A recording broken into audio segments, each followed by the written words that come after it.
But that's not even the half of it. This whole dossier thing, I cannot escape this. I think about this every time it comes up. When I first learned what was in this,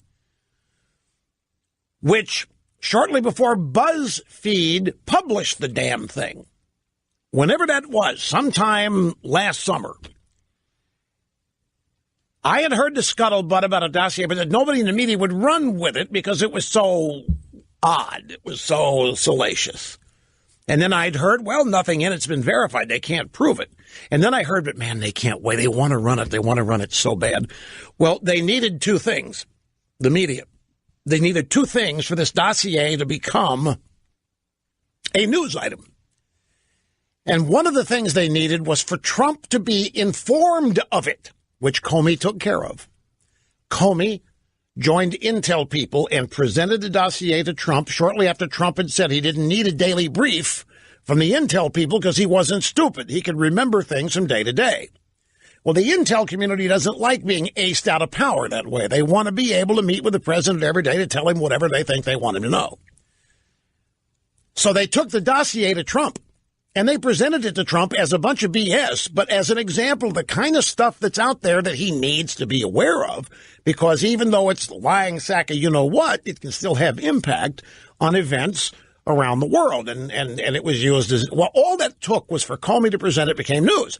Today, President Trump was informed of a dossier that accuses him of hiring prostitutes to urinate on a bed slept on by Barack Obama and the lovely and gracious Michelle Nibilla. And that's all it took.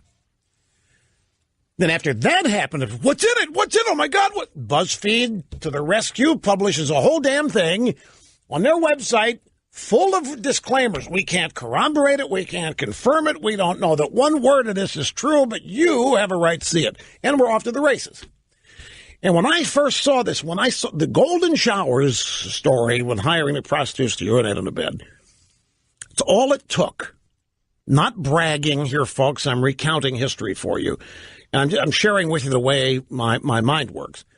This thing became totally bogus in my mind right then and there. And then I began asking, how can anybody believe this? How can any? And then when I learned John Brennan, Obama CIA guy, said it was the foundation of their investigation, I was genuinely dumbfounded. Until I realized the CIA is a political weapon used by Obama. Okay, now it makes sense. But this is bogus. There couldn't be anything in this is true. And then individuals named in the dossier came forward and blew to smithereens the allegations about them. To this day, my friends, to this day, not a single element of it has been verified. And yet look at its seminal central relevance and importance in virtually everything happening here to try to get Trump. And it is 1,000% bogus. We didn't know any of this a year ago. We had to dig this stuff up ourselves. None of what we know about this has come from the mainstream media, and that is very important. None of it has come from the New York Times. They've tried to hush it up. None of it has come from CNN. They've tried to discredit it. None has come from the Washington Post. They've ignored it. None of what we know has come from a curious press trying to speak to power. Hold powerful people accountable has not been happening other than their attempts to checkmate Donald Trump. So now the Grassley memo, and let me just briefly summarize with the aid of the brilliant Kimberly Strassel at the Wall Street Journal. Why isn't the Grassley memo front page news? Here's why: because it confirms the Nunes memo, and it blows up the Schiff talking points that the media ran with. Number two, it is confirmation that the FBI's FISA application relied on the dossier and the Yahoo News article, and worse, on the credibility of a source in the employ of the Clinton campaign. That's Sidney Blumenthal. The Clinton campaign, Hillary Clinton herself, is behind this dossier. She is behind the origination of the dossier. But Barack Obama can't be far behind. Because all of this is done to shield and protect Obama. Hillary Clinton was to be elected to make sure we didn't know any of what we know today. And to make sure that we don't know what we are going to learn tomorrow and next week and next month. That was Hillary Clinton's primary purpose, in Barack's vision anyway, was to protect all of this. We would never hear of the stroke text messages. We would never know that this dossier was anything other than what they were lying to us about, that it was a legitimate batch of intelligence. We wouldn't know anything if Hillary Clinton had been elected. If Hillary Clinton had been elected, there would not be a single word of concern about Russian intervention unless the media wanted to use that to continue to discredit Trump so as to persuade future Trumps to never try this. But there would have never been any concern of Russian intervention if Hillary had won. We wouldn't be anywhere near. There wouldn't be a special counsel looking into Russian interference because they wouldn't want to be doing anything to taint her glorious victory.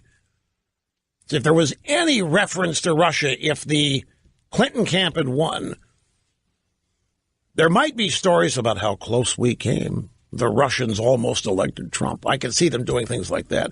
But we would not have claims that the Russians succeeded in tampering with our election. None of this. There would not be a special counsel unless, in victory, they wanted to pummel Trump into a grave by impaneling one to investigate his corruption collusion with the Russians. Anything's possible. The Grassley dossier, the Grassley memo, is proof that the FBI did not tell the FISA court about the partisan political origins of their number one exhibit, the dossier. We've learned that a source in the employ of the Clinton campaign was informing Christopher Steele of events to put in the dossier. We now are very certain that that's Sidney Blumenthal. The Charles Grassley memo,